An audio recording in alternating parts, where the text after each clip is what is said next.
I'm Nicole Byrne, licensed marriage and family therapist, and I have a private online therapy practice serving women in all of California and all of Nevada. And I'm going to be starting a series about seeing what happens. And let me tell you a little bit about what I mean by that. So I firmly believe that in order to get to the place we want to believe in life, that we have to try new and hard things and then see what happens. In my therapy practice, you might hear me frequently say, let's see what happens. So I'm going to tell you a little bit about what I mean by that and how that applies. And then in some upcoming videos, we'll start to talk about how to prepare for and actually see what happens.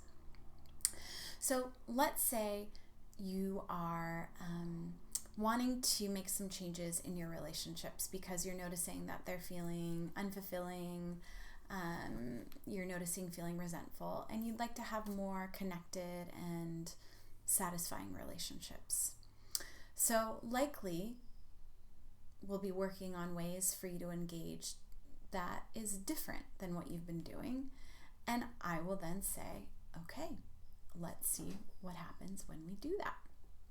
So in order to feel prepared to see what happens, the first thing is that we have to feel as though we understand our values and our decision and how we're going about seeing what happens is anchored in our values.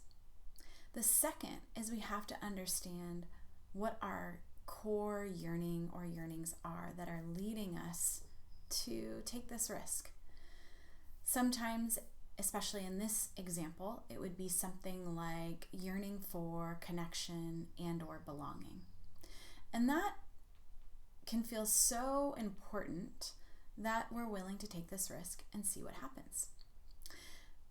Equally important when we decide to see what happens is that we are willing, through the process of seeing what happens, to stumble and fall because we trust ourselves to pick ourselves back up. And not only do we trust that ability, we also recognize and appreciate that there will be some learning in the process of stumbling and picking ourselves up. And so it can feel okay to stumble and fall. So this is what I mean about seeing what happens. I look forward to spending more time with you and talking more about this on our journey. Thanks.